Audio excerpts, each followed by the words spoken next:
Welcome to the Q Podcast. Q is about conversation. If we're really concerned about ending poverty, we've got to be more concerned about creating justice. Our cultural products as Christians need to both defy and resonate with the culture. And God's doing amazing things. His church is expanding, his church is growing. It's not what's the purpose of my life, it's what is the purpose that's been assigned. Stay curious, think well, advance good. This is Q.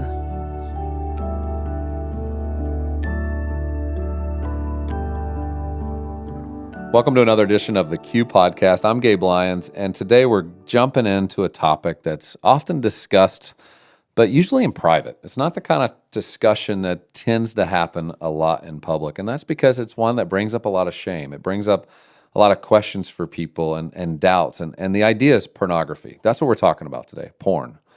We've got two different talks I want you to hear, one by a woman and one by a man, that are addressing what we might do as Christians to think well about what's happening with this essential porn epidemic. You know, there's some states and even nations who are looking at pornography now as a national health epidemic. They've realized it's creating such a problem in intimacy and people being able to relate to one another in all of the different side effects that come from an addiction to porn, that they're realizing we're going to have to get serious about this. We're going to need government councils to work on this. Now, friends, I would say to you, this is where the church should be leading. This is our spot. This is our moment. This is our place. These are the areas in which we ought to be helping our society understand, how do we think about sexuality? How do we think about bodies? What do we think about other human beings? How do we not objectify people? And yet we find in the church the statistics are almost identical to our cultures. We also realize that many pastors are struggling with porn, youth pastors, and when you start to get into some of the data, you realize that this truly is an epidemic. And so we want to address it. And so the way I want to do this today is I want us to hear a couple of different talks from two different perspectives. One is from someone who's really been through this at the heart level, at the life level, and it's Audrey Assad, somebody you may know as an incredible songwriter, as a person who's a producer and a musician who just sings beautiful music, incredible worship leader. She leads worship for us at Q events many different times. But for this particular talk, she said, I want to get honest about my own struggle with porn. Because for so long, this was only looked at as a problem for men. It's not something we thought a lot about for women, and yet she wants to acknowledge and bring to light that this is something women struggle with too. And it's something in her own journey that she struggled with. And she wants to talk through this and help us understand how real that struggle has been and what journey that she's been on. It's going to be a great way for us to just start to think about this, to hear from somebody who's had to walk through this, who understands the difficulty of balancing the shame and wanting to be holy and writing amazing music, but also understanding that we're all human and there are struggles. And so I want us to just enter into this, to listen to this, and to then come back, and then we'll have another follow-up talk where we'll talk a little bit more about what does the science of this look like, how is it starting to affect the human brain, and how can we as Christians start to lead in this area. So let's listen in now on The Porn Epidemic by Audrey Assad.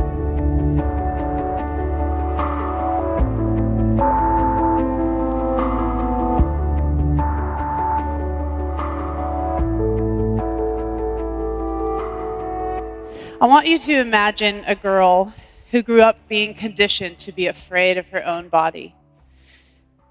At the young age of 6, she was reprimanded by an elderly gentleman at a church picnic for wearing knee-length bicycle shorts underneath her giant Lion King t-shirt, told that she was inviting trouble, and made to change.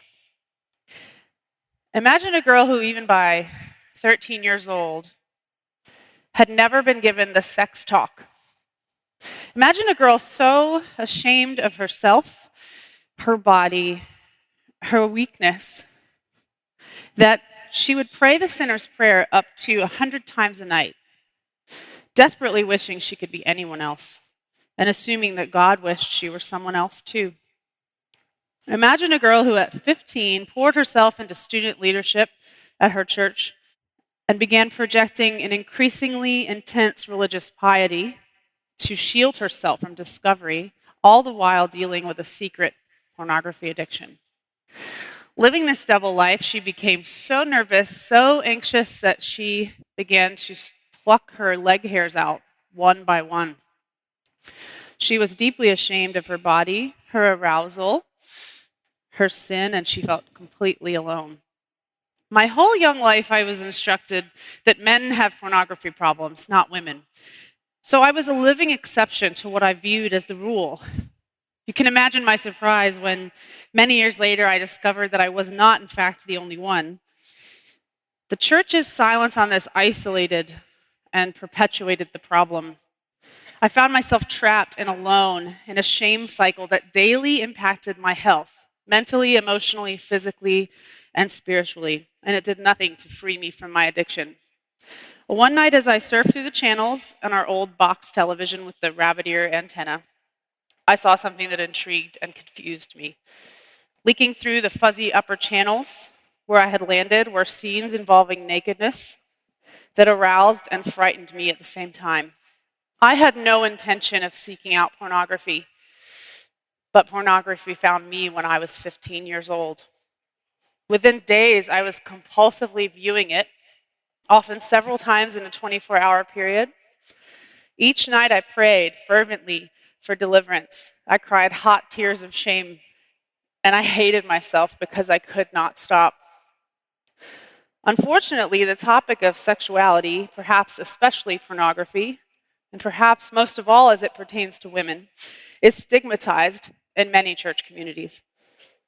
Even in the one place that we would usually go for help in our struggles, we feel our honest conversations and confessions may be, in fact, unwelcome. Sexuality was rarely discussed at my tiny fundamentalist church, much less pornography.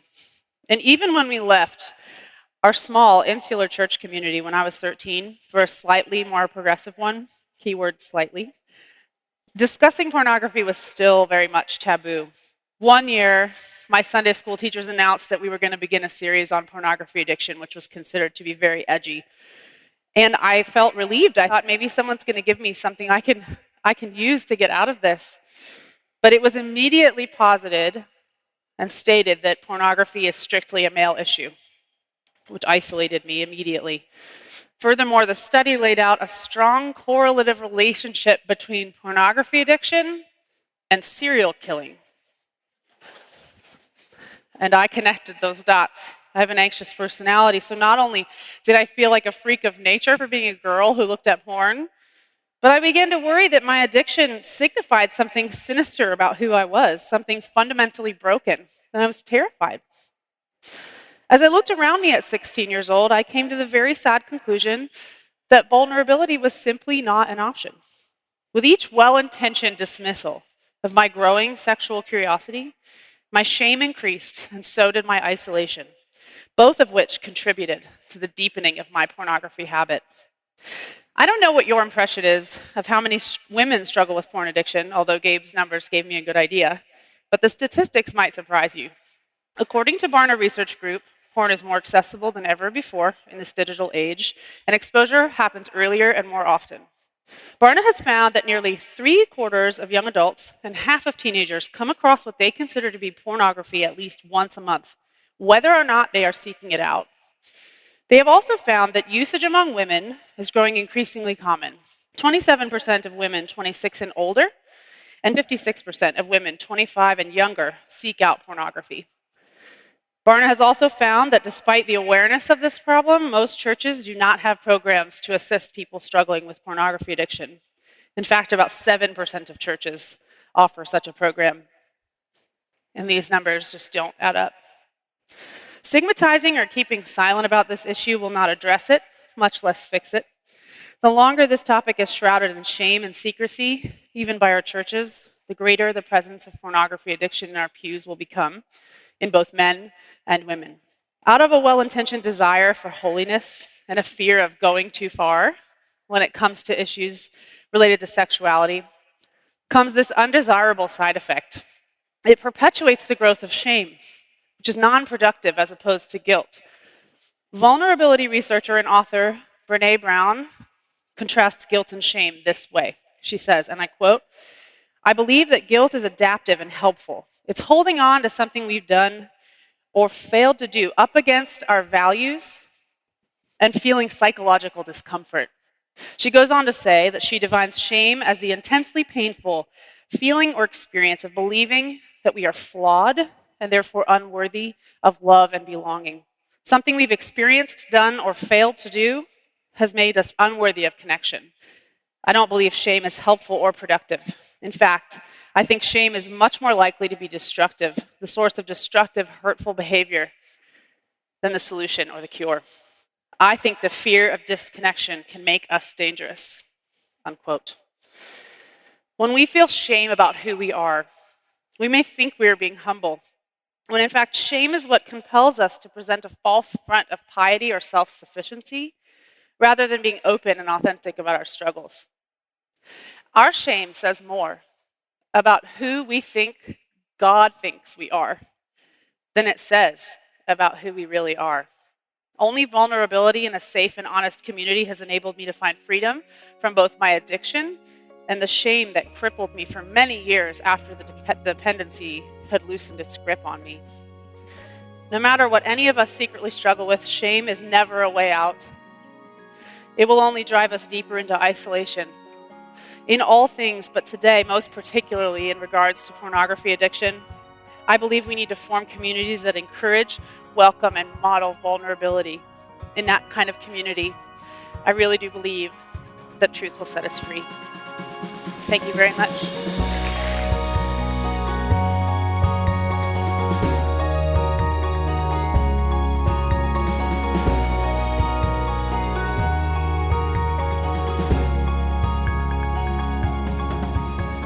I just love it when somebody decides they're going to go there. They're going to be honest. They're going to share their own struggle, that God's brought them through something, and now they understand that the wound that they experienced, the process that they went through of healing, was not just for them. It was actually for others. It was for the church. And so now we all, you listening now, benefit from somebody who's been honest. And let's all learn from that. Let's take a note on that the struggle that you've been through doesn't define who you are. It's not the thing you have to live with under a shame label the rest of your life.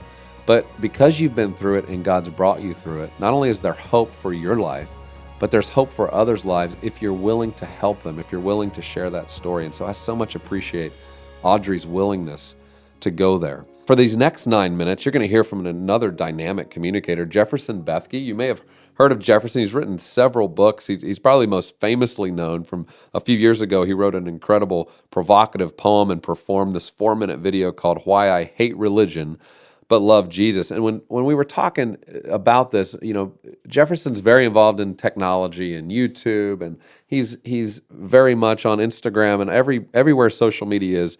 Jefferson and his wife are very involved in that. And as a man who uses the internet a lot, who's aware of the temptations that exist there, we wanted him to speak to how technology is driving some of this and understand maybe a little more scientifically and educationally, how is porn creating an epidemic? And what is it doing to our brains? How's it affecting the way that we think, the way that we see?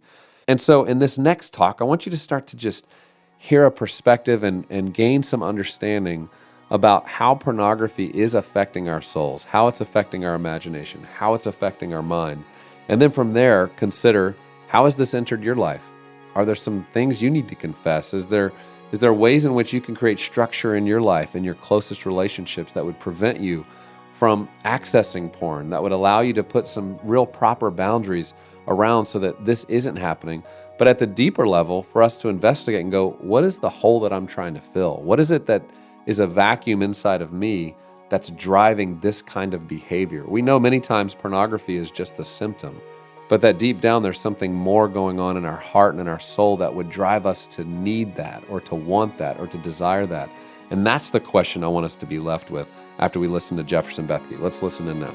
I think I was 11, not 12, even though that is the average, when I first saw pornography. And by 13, I was fully consuming, watching, and engaging with pornography on a daily or regular basis. It was an addiction that lasted all the way until the middle of college, and I kind of even cringe using that word because during its time in teenage years all the way to college, it didn't feel like that. I didn't know another teenage boy who didn't watch it or talk about it regularly. We were products of the internet age. Starting to walk with Jesus in college, I had to all of a sudden confront The fact that I wasn't created for this type of distortion of my sexuality. There were monster-like qualities I started seeing in myself that were directly related to my use of pornography. I became incredibly selfish. I became incredibly fast-tempered. My view of women was terrible. That played itself out in teenage and high school relationships. Pornography, and this is something we don't usually deal with, pornography actually changed me, just like any other narcotic, drug, or addiction does. And even though porn has been around for a while,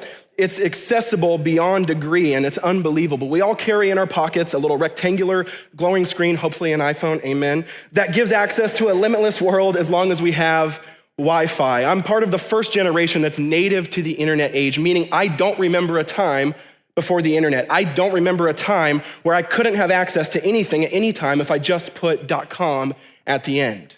I was 2 when AOL was invented. I was 3 when text messaging was invented, 7 when Google was founded, 12 when the iPod was created, and by the time I got out of high school, everything we use today, like Facebook, Twitter, YouTube, etc., was already on the scene. Let's just say my mom tried to explain to me what a fax machine was once. I had no idea what she was talking about. It actually sounded kind of futuristic, like you take a piece of paper, you put it in a phone, and it shows up halfway across the world. That doesn't sound archaic, that sounds like the future, but I digress. Now I actually make YouTube videos for a living, which is awesome, and some of them specifically deal with this topic of sexuality, porn, relationships, specifically with people my age or younger. So I have a unique front row seat on how this is playing out in my generation, which, by the way, making YouTube videos for a living is the best thing ever, because I'm one of the few people that can say when my wife says, hey, Jeff, stop watching YouTube videos of Jimmy Fallon for the past 4 hours, go outside and say, hey, babe, I'm working here. And so it's a huge blessing. And by the way, if you think Jimmy Kimmel or Conan is funnier than Jimmy Fallon, I don't know if we could be friends, amen? Okay, just saying.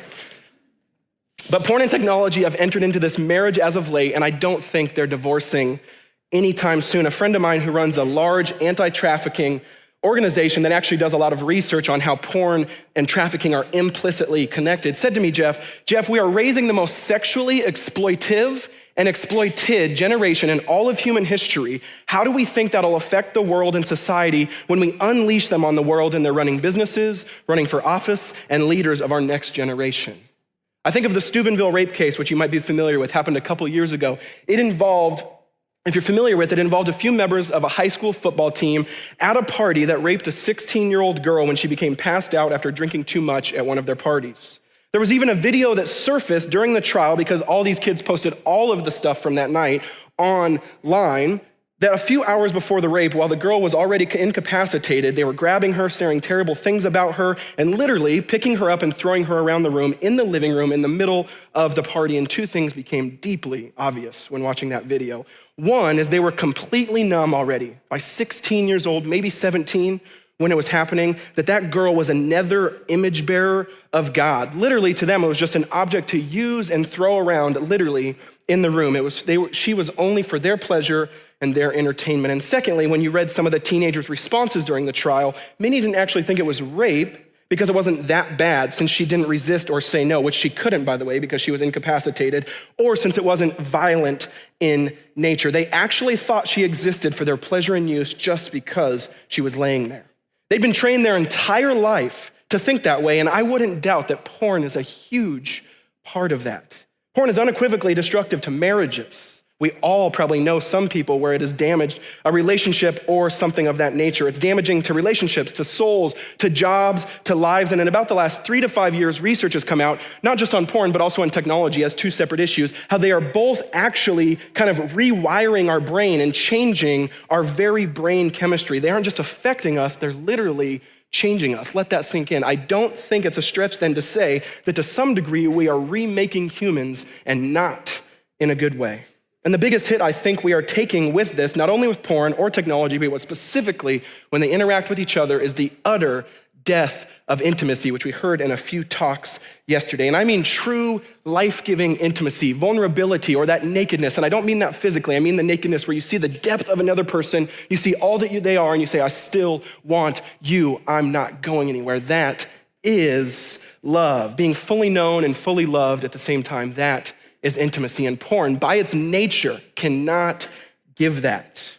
No one knows what it means to be intimate anymore, and not just in our sexuality, but platonically speaking as well. As a millennial, when I go out to eat, there's an awkward silence. What do we all do? We pull out our phones. I actually heard a big marketer guy say that in the future, the most recognizable human feature will be the top of people's heads, because that's all everyone's gonna be able to see.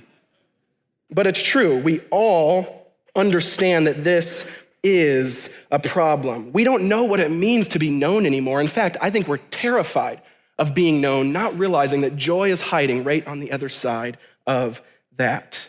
I think we have a long road ahead of us, and this is deeply a multifaceted issue, deeply multi-complex. There's a lot of things that go into it, but I think two things that might help us continue on this journey, or at least what I mean by that is two things that have to happen if we're gonna see any progress. The first is some of us are already doing it and some of us need to start. We need to continue a complete and utter assault on the objectification of women. We do not realize how deep the issue is. Women are not commodities, they are not objects, they're not slaves to the male gaze. See, the problem with porn is it not only turns women into commodities or objects, but it commoditizes sex itself. Sex is no longer something sacred, but simply a consumer good. We have made orgasm not something that is this deeply beautiful climactic moment in the covenant of marriage, but it's actually now something you can simply buy, usually at the expense of a woman.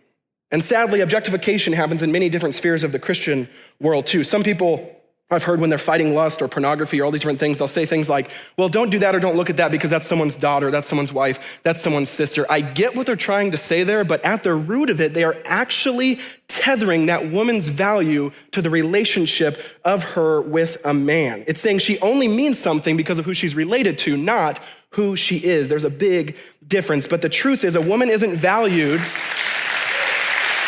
but the truth is, a woman is not valued because she's someone's daughter. A woman is valued because she's someone. That's a big, big difference. Nothing can bring more dignity than the realization of someone's genuine humanness, the sacredness of skin and bone and air and lungs and life. There's glory in the beauty of a body. There's denseness and beauty and glorification in God creating us with bodies. Let's never forsake that. And I think restoring that can help kill the objectification culture. And sometimes it's incredibly subtle too, by the way. Like I have an 11-month-old daughter named Kinsley, and sometimes with dads and daughters, they say weird stuff like, oh, I'm sorry, right? Or they'll say, sometimes a little bit more subtle, they'll say, oh, she's really cute, but I bet you can't wait to have a boy. It's like, what are you saying? Are you saying that she is like a JV version and I just can't wait till I use her as a stepping stone for the boy, right? It's like, do you really think that the peak of procreation or that the glory of fatherhood is having a little human with a penis? Are we serious?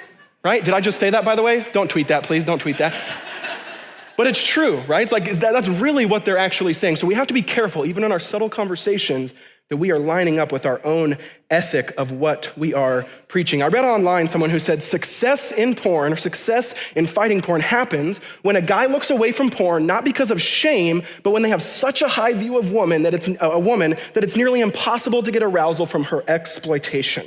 And lastly, we need to replace the no with a better yes. The only way to create lasting behavioral change is by actually giving a superior pleasure. It's like a desert, right? Now, if I'm in a desert and I'm dying of thirst and a toilet bowl magically shows up, it might be a mirage, probably is, I would drink it, would I not? Would you? It would probably taste amazing. I would guzzle that beast, put a straw in it, just tip it over. I'm probably not that strong, but you know what I mean, right?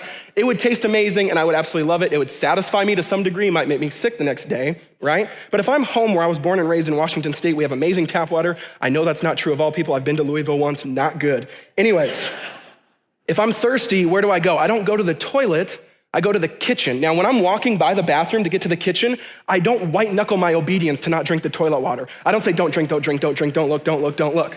Do I do that? No, why? Because I know I have something better. The superior option fades my attraction for the toilet water. Might we be people who not only say, hey, that's going to hurt you, or hey, that's damaging, but there is something better. Come this way, come find life and beauty and intimacy and peace and mystery and wholeness and all these things at the feet of Jesus. I truly believe that Jesus is the truly human one, the prototype of all new creation that we can all fall in line with. And if we truly want to know what it means to be human and have a flourishing human existence, might we follow him? Because progress will not be made until we not only say no, but also say yes. Progress won't be made until people understand the fact that porn cannot deliver what we're truly created for, and that's that giving is better than taking, vulnerability is better than hiding, and covenant is better than contract. Thank you.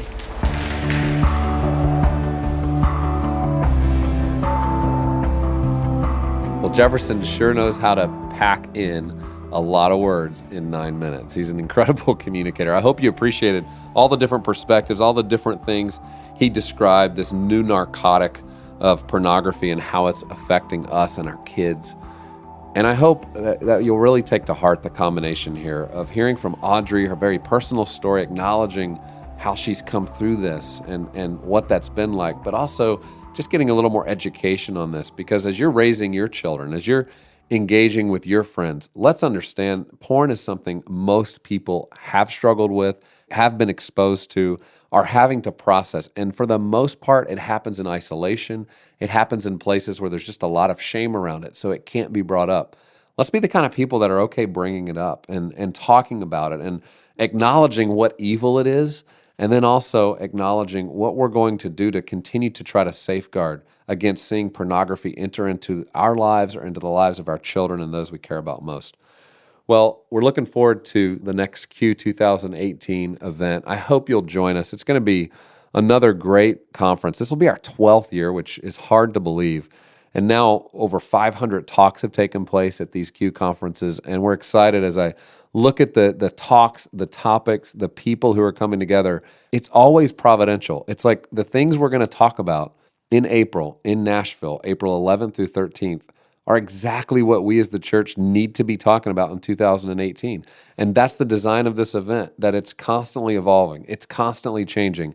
It's very much about how can we be on point with what we sense God's doing in the world, what we need to as a church be educated on, what we need to be cautioned against, but also how can we be the people that bring hope and joy to our world, to our neighbors? How can we offer a vision for the future that others are interested in being a part of? And I think when you experience Q, you walk out of those 3 days going, I'm not alone, number one.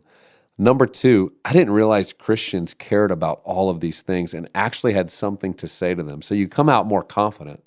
But third, you come out with relationships with others who are walking this out in their own city and community. And if you're fortunate, you'll meet a few of those people that will become lifelong friends. So we hope you'll join up with us for this Q gathering. We'll have 2,000 people in Nashville. The seats are quite limited at this point. So I urge you, if you've been thinking about coming or joining, get online now at qideas.org/2018 and make the commitment to join us. Bring a friend.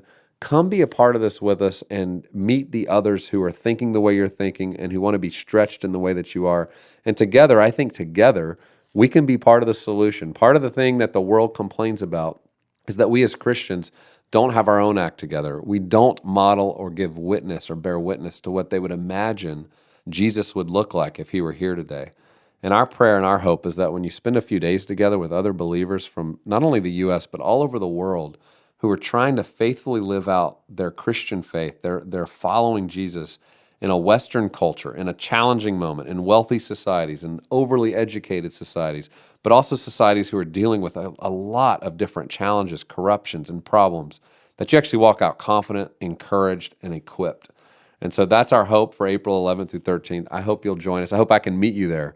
Come say hi. It'd be great to meet you. Thank you for listening to the Q Podcast. Invite other friends. Let's keep this learning going. Let's keep these conversations going, because if we're not growing, we're dying, and we want this to be part of your growth plan as you head into 2018. So I hope you have a wonderful week, and we'll look forward to our next edition.